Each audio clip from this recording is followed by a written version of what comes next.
കേരളത്തിലെ ചില വാർത്താ ചാനലുകൾ കാണുമ്പോൾ നമുക്കൊരു സംശയം തോന്നും, ഇവരിത് ന്യൂസ് റീഡർമാരാണോ അതോ ഏതെങ്കിലും രാഷ്ട്രീയ പാർട്ടിയുടെ വക്താക്കളാണോ എന്ന്. നിഷ്പക്ഷത എന്ന വാക്കിൻ്റെ അർത്ഥം ഡിക്ഷണറിയിൽ തപ്പി കണ്ടുപിടിക്കേണ്ട അവസ്ഥയാണ്. അത്തരത്തിൽ നിഷ്പക്ഷതയുടെ മൊത്ത കച്ചവടം ഏറ്റെടുത്തിരിക്കുന്ന ഒരു അവതാരികയാണ് റിപ്പോർട്ടർ ടിവിയിലെ സാക്ഷാൽ സ്മൃതി പരുത്തിക്കാട്. ഒരേ ദിവസം ഒരേ സ്റ്റുഡിയോയിൽ വെറും മിനിറ്റുകളുടെ ഇടവേളകളിൽ നടന്ന 2 പരിപാടികളിലെ ദൃശ്യങ്ങൾ മാത്രം മതി സ്മൃതിയുടെ ഈ നഗ്നമായ ഇരട്ടത്താപ്പ് ജനങ്ങൾക്ക് മനസ്സിലാകാൻ. ആദ്യം രാത്രി 8 മണിക്ക് നടക്കുന്ന ചൂടേറിയ പ്രൈം ടൈം വാർത്താ ചർച്ച, അതിന് തൊട്ടു പിന്നാലെ മിനിറ്റുകളുടെ വ്യത്യാസത്തിൽ സംപ്രേഷണം ചെയ്യുന്ന മീറ്റ് ദ എഡിറ്റേഴ്സ് എന്ന വാർത്താ വിശകലന പരിപാടി. ഈ 2 പരിപാടികളിലും സ്മൃതി കാണിക്കുന്ന സ്വഭാവം മാറ്റം കണ്ടാൽ നിങ്ങൾ ഉറപ്പായി ഞെട്ടും. പുറമേ കാണുമ്പോൾ വലിയ ഗൗരവമാണ്, ധാർമ്മികതയെക്കുറിച്ചുള്ള ക്ലാസുകളാണ്. പക്ഷേ പ്രൈം ടൈം ചർച്ചയ്ക്ക് വരുന്ന നേതാവ് CPM-കാരനാണെങ്കിൽ സ്മൃതിയുടെ മട്ടുമാറും. ചോദ്യങ്ങൾ ശരങ്ങൾ പോലെ പായും. എന്നാൽ തൊട്ടടുത്ത നിമിഷം മീറ്റ് ദ എഡിറ്റേഴ്സിൽ വരുമ്പോൾ വിഷയം UDF-ഓ കോൺഗ്രസ്സോ ആണെങ്കിലോ പിന്നെ അവിടെ ചോദ്യങ്ങളില്ല, വെറും ഓഞ്ഞ ന്യായീകരണങ്ങൾ മാത്രം. സ്മൃതിയുടെ ഈ പകൽക്കൊള്ളയും നഗ്നമായ CPM വിരോധവും കണ്ടുകൊണ്ടിരിക്കുന്നവർക്ക് തന്നെ അസ്വസ്ഥത ഉണ്ടാക്കുന്നുണ്ട് എന്നുറപ്പാണ്. മിനിറ്റുകളുടെ വ്യത്യാസത്തിലുള്ള ഈ വീഡിയോ ക്ലിപ്പുകൾ ഒന്ന് കണ്ടു നോക്കൂ. ഈ അവതാരകയുടെ യഥാർത്ഥ രാഷ്ട്രീയ നിറം എന്താണെന്ന് ജനങ്ങൾക്ക് മനസ്സിലാകും. ആദ്യത്തെ സംഭവം നടക്കുന്നത് പ്രൈം ടൈം ചർച്ചയിലാണ്. ശബരിമല സ്വർണ്ണക്കൊള്ള കേസിലെ പ്രതികളെ UDF നേതാക്കളുമായി, പ്രത്യേകിച്ച് കോൺഗ്രസ് ഹൈക്കമാൻഡുമായി ബന്ധപ്പെടുത്തി CPM പ്രതിനിധി VP മുസ്തഫ സംസാരിക്കാൻ തുടങ്ങുന്നു. അപ്പോൾ നമ്മുടെ ഈ നിഷ്പക്ഷ അവതാരകയുടെ കലിപ്പ് ഒന്ന് കാണണം. അവർ കോൺഗ്രസിന്റെ നേതാക്കളോടൊപ്പം പോയി കണ്ട ഏറ്റവും ഉന്നതയായ നേതാവ് ആരാണ്?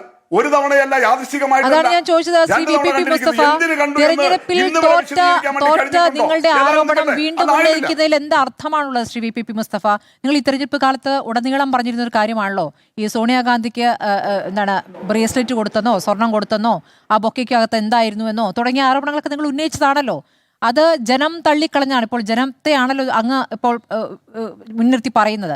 ജനം തള്ളിക്കഴിഞ്ഞ ആ ആരോപണം വീണ്ടും എടുത്ത് ഉപയോഗിക്കുന്നതിൻ്റെ അർത്ഥം എന്താണെന്നൊരു ചോദ്യം അവിടെ ഉണ്ടല്ലോ. സോണിയാഗാന്ധിയെ പലരും കാണാൻ പോകുന്നു, ആ കൂട്ടത്തിൽ പോയതിൽ അവരും ഉണ്ടായിരുന്നു. ഈ പറഞ്ഞ കുഴപ്പക്കാരും അതിൽ പെട്ടിരുന്നു എന്നുള്ള കാര്യം അവിടെ നിൽക്കുന്നു. പക്ഷേ അത് തന്നെ വീണ്ടും എടുത്ത് പിന്നീട് പറയുമ്പോൾ അതിനാണ് ഈ നിയമനം എന്നൊക്കെ പറയുമ്പോൾ അങ്ങനെ അങ്ങോട്ട് വിശ്വസിക്കാൻ ബുദ്ധിമുട്ടല്ലേ? പ്രതികൾ സോണിയാഗാന്ധിയെ കണ്ടു എന്ന് മുസ്തഫ പറയുമ്പോൾ കോൺഗ്രസ് വക്താക്കൾക്ക് പോലും തോന്നാത്ത ആവേശമാണ് സ്മൃതിക്ക്. അതൊക്കെ ജനങ്ങൾ തള്ളിയതല്ലേ മുസ്തഫ, ആ ബൊക്കയിൽ എന്തായിരുന്നു എന്ന് ജനം കണ്ടതല്ലേ എന്നൊക്കെ പറഞ്ഞ് സ്മൃതി തന്നെ അങ്ങ് പ്രതിരോധിക്കുകയാണ്. അല്ല സ്മൃതി, താങ്കൾ ഈ വാർത്താ അവതാരകയാണോ അതോ AICC ജനറൽ സെക്രട്ടറിയാണോ? ഒരു രാഷ്ട്രീയ നേതാവ് ആരോപണം ഉന്നയിക്കുമ്പോൾ അതിന് മറുപടി പറയേണ്ടത് എതിർ പാർട്ടിയിലെ നേതാവാണ്, അല്ലാതെ അവതാരക കയറി വക്കാലത്ത് പിടിക്കുകയല്ല വേണ്ടത്. CPM-നെതിരെ എന്ത് കള്ളവും പറയാം, എന്നാൽ കോൺഗ്രസിനെതിരെ ഒരക്ഷരം മിണ്ടാൻ സ്മൃതി സമ്മതിക്കില്ല. ഇനി ആ ചർച്ചയുടെ ക്ലൈമാക്സ് എന്താണെന്നറിയാമോ? കോൺഗ്രസിനെതിരെയുള്ള മുസ്തഫയുടെ വാദങ്ങൾ കടുത്തപ്പോൾ സ്മൃതി പ്രയോഗിച്ച തന്ത്രം വളരെ സിമ്പിളാണ്. മുസ്തഫയുടെ സമയം വെട്ടിക്കുറയ്ക്കുക. ഇത് ശരിയല്ല. കാരണം അപ്പുറത്ത് ഒരുപാട് സമയം കൊടുക്കുകയും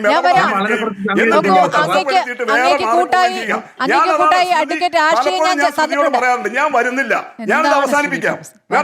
ഞാനിത് അവസാനിപ്പിച്ചോളാം. പ്രതിഫലമൊന്നും ഇതൊന്നും ശരിയല്ല. VP മുസ്തഫ അങ്ങേക്ക് പറയാനുള്ള പറഞ്ഞോളാം. ഏകപക്ഷീയമായിട്ട് താങ്കൾ കുറെ പ്രസ്താവന നടത്തിയിട്ട് ഏകപക്ഷീയമായിട്ട് താങ്കൾ കുറെ എന്ന് പറയുന്നത് എന്ത് രീതിയാ? താങ്കൾ വലിയ ധാർമ്മികതയെ കുറിച്ചല്ലേ സ്മൃതി ഞങ്ങളെ പഠിപ്പിക്കുന്നത്? CPM-കാർക്ക് ധാർമ്മികത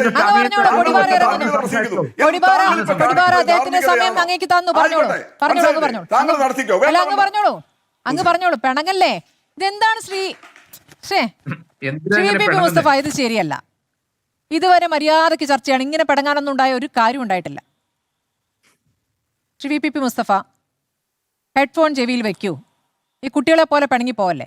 അദ്ദേഹം സംസാരിക്കാൻ ശ്രമിക്കുമ്പോൾ സമയം വേറെ ആൾക്ക് കൊടുക്കുന്നു. ഇതിൽ പ്രതിഷേധിച്ച് ഇതൊന്നും ശരിയല്ല എന്ന് പറഞ്ഞ് മുസ്തഫ ഹെഡ്ഫോൺ ഊരി വയ്ക്കുമ്പോൾ സ്മൃതിയുടെ വക ഒരു ഡയലോഗുണ്ട്, ഈ കുട്ടികളെ പോലെ പിണങ്ങി പോകല്ലേ മുസ്തഫ എന്ന. ഇതാണ് കേരളത്തിലെ നമ്പർ 1 ധാർമ്മികത. ഒരാൾക്ക് സംസാരിക്കാൻ കൃത്യമായ സമയം കൊടുക്കാതെ അയാളെ അപമാനിച്ച് ഇറക്കി വിട്ടിട്ട് അഹങ്കാരവും പരിഹാസവും കലർന്ന ഡയലോഗും. CPM പ്രതിനിധി സംസാരിക്കുമ്പോൾ മാത്രം സ്മൃതിക്ക് സമയമില്ല, അവർ പറയുന്ന പോയിന്റുകൾ പ്രേക്ഷകർ കേൾക്കരുത് എന്ന് സ്മൃതിക്ക് നിർബന്ധമുണ്ട്. ജനാധിപത്യപരമായ ഒരു ചർച്ചയിൽ പാലിക്കേണ്ട മിനിമം മര്യാദ പോലും ഈ അവതാരക കാണിക്കുന്നില്ല എന്നുള്ളതാണ് യാഥാർത്ഥ്യം. ഇതൊക്കെ പ്രൈം ടൈം ചർച്ചയിലെ കാര്യങ്ങളാണ്. എന്നാൽ മിനിറ്റുകൾക്ക് ശേഷം സ്മൃതി ഒറ്റയ്ക്കിരുന്ന് വാർത്താ വിശകലനം നടത്തുന്ന മീറ്റ് ദ എഡിറ്റേഴ്സ് വരുന്നു. അവിടെയാണ് സ്മൃതിയുടെ യഥാർത്ഥ വിശ്വരൂപം പുറത്തു വരുന്നത്. കോൺഗ്രസ് നേതാവ് സണ്ണി ജോസഫിൻ്റെ ബന്ധു നിയമനം വിവാദമായല്ലോ.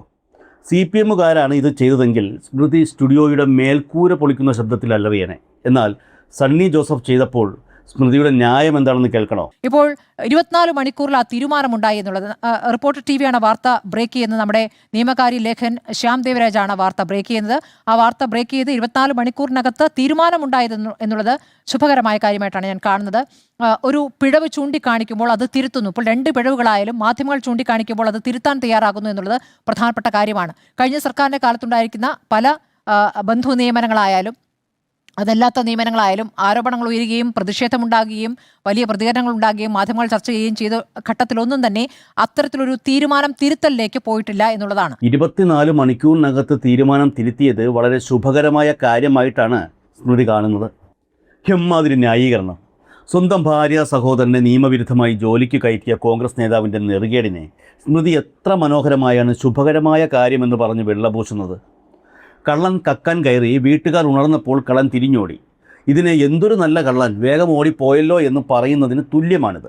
ഇതേ സ്ഥാനത്ത് പിണറായി വിജയനോ EP ജയരാജനോ ആണ് ഇങ്ങനെയൊരു നിയമനം നടത്തി 24 മണിക്കൂറിനുള്ളിൽ തിരുത്തിയിരുന്നെങ്കിൽ ജനങ്ങളുടെ കണ്ണിൽ പൊടിയിടാനുള്ള തന്ത്രം എന്ന് പറഞ്ഞ് സ്മൃതി ഉറഞ്ഞു തുള്ളിയെന്നെ.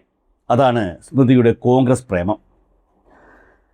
ഏറ്റവും അവസാനത്തെ സംഭവം കൂടി കേട്ടാലേ സ്മൃതിയുടെ ഉള്ളിലെ CPM വിരോധത്തിൻ്റെ യഥാർത്ഥ ആഴം മനസ്സിലാകും. കോഴിക്കോട്ട് നിപ്പ രോഗബാധ ഉണ്ടായപ്പോൾ അവിടുത്തെ ജനപ്രതിനിധിയായ മുഹമ്മദ് റിയാസ് കളക്ട്രേറ്റിൽ പോയി വിവരങ്ങൾ അന്വേഷിക്കുന്നു, ജനങ്ങളെ ആശ്വസിപ്പിക്കാൻ ശ്രമിക്കുന്നു. ഇതിനെ സ്മൃതി വിളിക്കുന്ന പേരെന്താണെന്നോ? നമ്മളിന്ന് രാവിലെ കാണുന്ന ഒരു ഷോ ഉണ്ട്, ഞാൻ അതിന് ഷോ തന്നെ പറയും കേട്ടോ. ഈ മുഹമ്മദ് റിയാസ്, മുൻ മന്ത്രി, അദ്ദേഹം കളക്ടറുടെ മുറിക്ക് പുറത്തു വന്നിട്ട് കണ്ടെയ്ൻമെൻറ്റ് സോണിലേക്ക് എനിക്ക് വിളിക്കാൻ പറ്റുന്നില്ല, അവിടെയുള്ള ആളുകളെ വിളിച്ചിരിക്കുക ആശ്വസിപ്പിക്കണം എന്ന് പറയുകയാണ്. ഒരാൾക്കാണ് നിപ്പ ബാധിച്ചിരിക്കുന്നത്, അവിടെ കണ്ടെയ്ൻമെൻറ്റ് സോൺ പ്രഖ്യാപിച്ചിട്ടില്ല. അപ്പോൾ അദ്ദേഹം എവിടേക്ക് വിളിക്കുന്നതിനെ കുറിച്ചാണ് പറയുന്നത്. അദ്ദേഹത്തിൻ്റെ നാടാണ്, ബേപ്പൂരാണ്. ഇപ്പോൾ കോഴിക്കോടുള്ള എല്ലാ സ്ഥലങ്ങളും അദ്ദേഹത്തിന് അറിയാം. ഇനി ഇങ്ങനെ ഒരു പ്രദേശത്ത് ഈ പ്രശ്നം ബാധിത പ്രദേശമാണെങ്കിൽ അവിടുത്തെ ഒരാളുടെ നമ്പർ സംഘടിപ്പിച്ച് അദ്ദേഹത്തിന് വിളിക്കാനാവുന്നതാണ്. അവിടേക്ക് വിളിക്കേണ്ട എന്ന് കളക്ടർ പറഞ്ഞു എന്നാണ് പറയുന്നത്.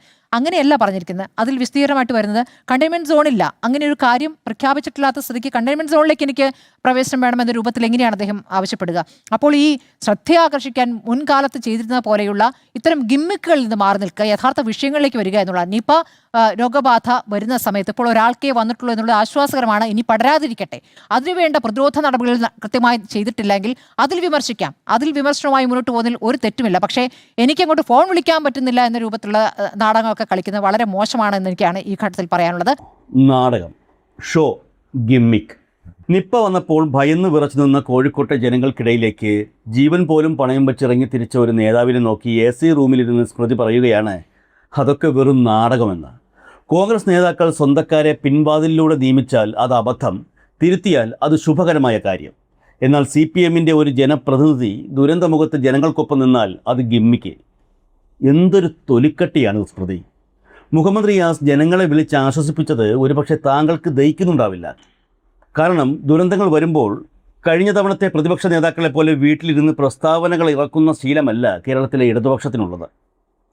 സ്മൃതി പരുത്തിക്കാടിനോട് ഒന്നേ പറയാനുള്ളൂ, നിങ്ങളുടെ ഉള്ളിൽ ഉറഞ്ഞു കിടക്കുന്ന ഒരു രാഷ്ട്രീയമുണ്ട്. അത് UDFനോടുള്ള വിധേയത്വവും ഇടതുപക്ഷത്തോടുള്ള അന്ധമായ വിരോധവുമാണ്. അത് വച്ചുകൊണ്ട് മാധ്യമപ്രവർത്തനം എന്ന വിശുദ്ധ പശുവിൻ്റെ ബോർഡും തൂക്കി ജനങ്ങളെ വിഡ്ഢികളാക്കാൻ നോക്കരുത്. വിമർശിക്കുക, അത് മാധ്യമങ്ങളുടെ കടമയാണ്.